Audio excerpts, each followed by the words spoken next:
Assalamualaikum warahmatullahi wabarakatuh.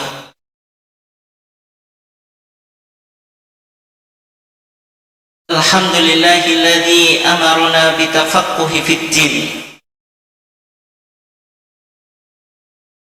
Assalatu wassalamu ala nabiyyina Muhammadin al-qail man yuridillahu bihi khairan yufaqihu fid din. Wa ala alihi wa sahbihi wa tabi'ina bi ihsanin ila yaumiddin. Thumma amma ba'd.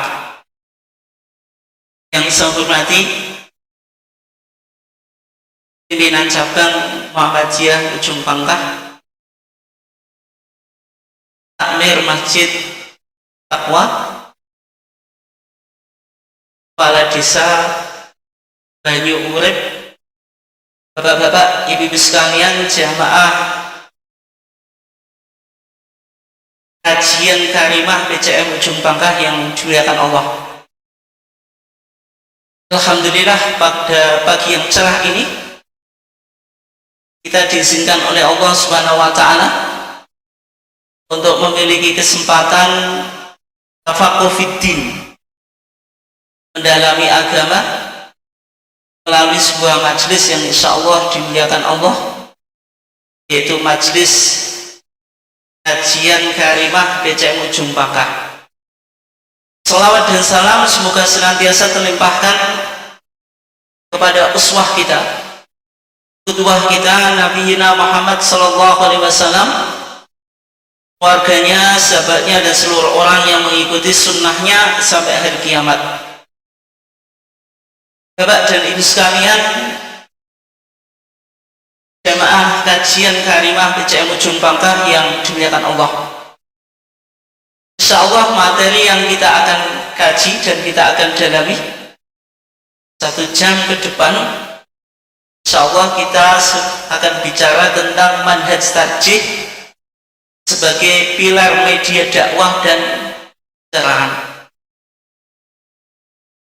Bapak dan ibu sekalian yang dimuliakan Allah, kita awali dulu dari produk tarjih. Ini banyak di kalangan jenengan baru dengar, tapi insyaallah nanti kita akan mendapatkan banyak ilmu yang berkaitan dengan tarjih. Ada 3 produk tarjih. Yang pertama disebut putusan, yang kedua disebut fatwa, yang ketiga disebut wacana. Putusan, fatwa, dan wacana. Itu 3 produk tarjih Muhammadiyah. HPT itu putusan atau fatwa, Pak Bu? HPT itu putusan. HPT itu himpunan putusan tarjih. Insyaallah kita di Muhammadiyah sudah memiliki HPT jilid 1 dan HPT jilid 3. Jilid 2 belum dipublish oleh Majelis Tarjih dan Tajdid Pimpinan Pusat Muhammadiyah. Kita di Muhammadiyah sudah punya HPT jilid 1 dan 3. Jilid 2 ini apa? Belum dipublish gitu. HPT itu putusan, sifatnya mengikat bagi warga Muhammadiyah, meskipun secara fakta di lapangan belum tentu diktum-diktum yang ada dalam HPT itu kita pahami, tapi secara organisatoris apa yang ada di dalam HPT itu wajib untuk kita taati. Yang kedua ada fatwa. Fatwa itu dihimpun dalam sebuah kitab atau buku namanya TJA. J itu apa, Pak Bu? Ini tanya, ini apa? Jawab, A-nya apa? Agama. Di Muhammadiyah insyaallah sudah ada 9 jilid TJA. 9 apa? Jilid. Mulai jilid 1 sampai apa? 9. Insyaallah jenengan sudah punya, Pak Bu ya? Ibu sampun gadah TJA? Sampun apa dereng, Bu? insya Allah sampun, tapi masih ditinggal di toko. Jadi Bu ya, mau saya kasih tahu Bu, cara mendapatkan HPT dan TJA langsung dikirim ke rumahnya jenengan masing-masing. Mau atau enggak Bu, Pak? Mau ya? Buka HP-nya, terus buka apa Pak? Shopee, terus apa? Check out, insya Allah nanti akan dikirim oleh kurir ke rumah jenengan apa? Masing-masing gitu. Bapak dan Ibu sekalian yang dimuliakan Allah. Jadi produk tarjih itu ada 3: putusan, fatwa, terus wacana. Putusan dan fatwa itu hasil ijtihad jama'i, ijtihad secara kolektif. Kenapa? Karena di Muhammadiyah itu semua ijtihad itu dilakukan secara jama'i Pak, secara apa? Kolektif. Oleh sebab itu ketika kita bicara tarjih, jarang dimunculkan oh ini menurut Ustadz A atau Ustadz B atau Ustadz apa? C. Karena semua pandangan itu hasil ijtihad apa? Jama'i. Oleh sebab itu ya kita hanya mengenal oh ini putusan tarjih, ini fatwa apa? Tarjih. Tidak dimunculkan menurut Ustadz A, Ustadz B atau Ustadz apa? C. Itu yang berkaitan dengan produk tarjih. Kemudian materi yang kita akan kaji, kita akan bicara manhaj tarjih, atau secara sederhana manhaj tarjih itu metode pengambilan hukum yang ada di dalam apa? Muhammadiyah. Sehingga Muhammadiyah itu bermanhaj tapi tidak bermadhab, bermanhaj tapi tidak apa Pak? Bermadhab. Muhammadiyah itu tidak berafiliasi kepada madhab tertentu, sehingga kita bukan Hanafiyah, Malikiyah, Syafi'iyah atau Hanabilah atau Hambaliyah, tapi kita yang Muhammadiyah, tidak mengikuti salah satu apa? Madhab. Tapi yang perlu dicatat, meskipun Muhammadiyah tidak bermadhab, tapi Muhammadiyah juga tidak anti madhab. Muhammadiyah tidak bermadhab, tapi juga tidak anti apa Pak Bu? Madhab. Maksudnya bagaimana? Maksudnya kitab-kitab madhab atau kitab-kitab kuning itu tetap menjadi referensi atau marojik yang penting dalam Muhammadiyah. Kitab kuning penting nomor betul Pak Bu. Kitabnya jenengan kuning atau putih? Kebanyakan orang Muhammadiyah itu sekarang berpindah kitabnya jadi apa? Jadi putih. Kitab kuning sudah ditinggalkan. Atau bahkan kita memiliki kitab macam-macam, ya ada yang kuning, ada yang putih, ada yang apa? Hijau dan seterusnya. Tapi kalau kita bicara tentang kitab kuning, itu sebenarnya referensi yang penting di dalam kita kembali kepada Al-Quran dan As-Sunnah. Karena untuk kembali pada Quran dan Sunnah, diantaranya harus melalui ijtihad ulama yang sudah dibukukan dalam apa? Kitab-kitab kuning. Bapak dan Ibu sekalian yang dimuliakan Allah, tadi ada manhaj tarjih, tapi sebelumnya saya akan jelaskan apa relasi antara manhaj tarjih dan produk tarjih. Dalam tradisi Islam ada ilmu yang disebut dengan usul fikih. Ilmu apa Pak Bu? Usul fikih. Ada ilmu fikih. Bedanya usul fikih dengan fikih apa? Kalau usul fikih itu lebih bicara tentang bagaimana teori dalam mengambil apa? Hukum. Kalau fikih sudah merupakan produk hukum yang instan, sudah bicara tentang hukum, ini halal, ini haram, ini wajib, ini sunnah, ini apa? Mubah, ini makruh, dan seterusnya. Ada 5 hukum itu. Wajib lawannya apa? Haram. Sunnah lawannya apa? Makruh. Di tengah-tengah ada apa? Mubah. Usul fikih, maka lahir fikih. Setelah itu lahir madhab.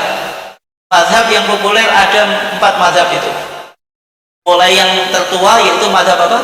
Hanafi yang didirikan oleh Al-Imam Abu Hanifah An-Nu'man bin Thabit. Mazhab yang kedua, mazhab apa? Maliki yang didirikan oleh Al-Imam Malik ibn Anas. Yang ketiga, mazhab yang secara umum diikuti oleh umat Islam di Indonesia, yaitu mazhab apa? Syafi'i yang didirikan oleh Al-Imam Muhammad Idris ibn Syafi'i, Muhammad ibn Idris As-Syafi'i.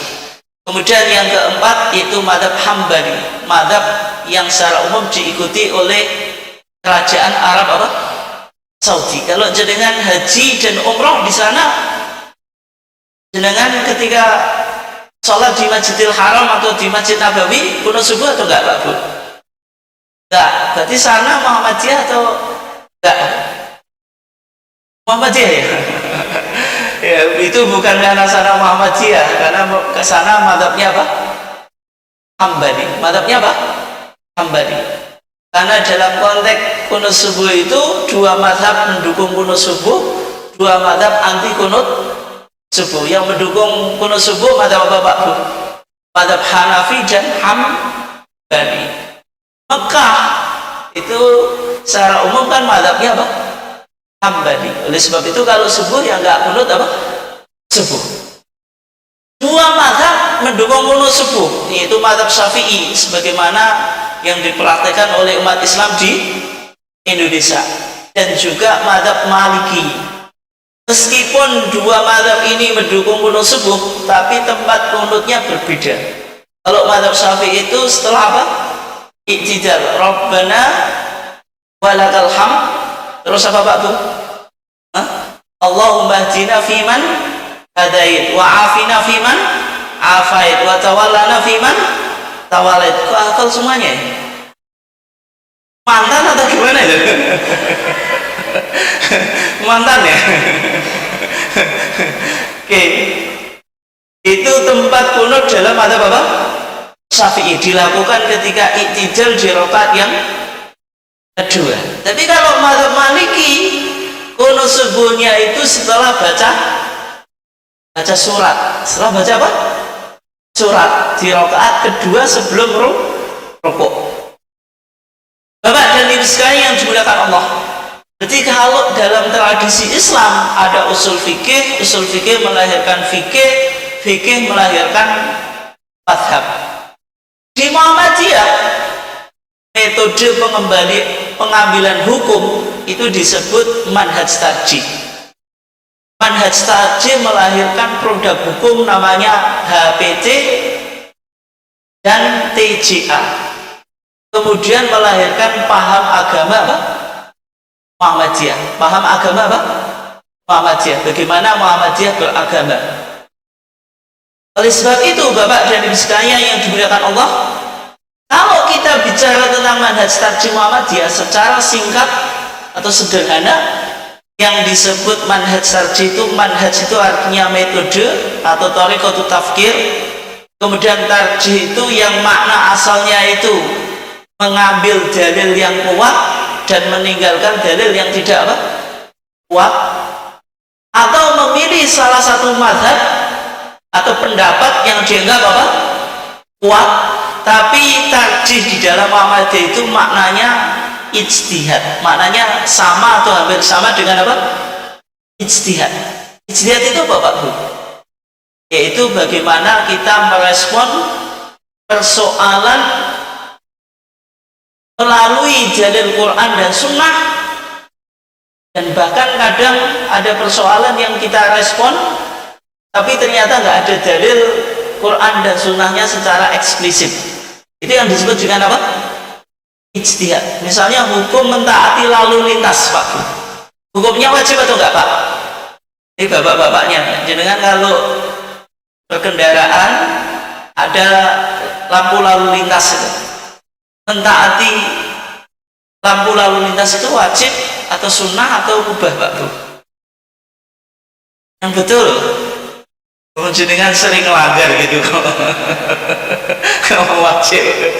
Tapi kalau kajian fikih pasti bilang Pak, mentaati lalu lintas itu hukumnya apa?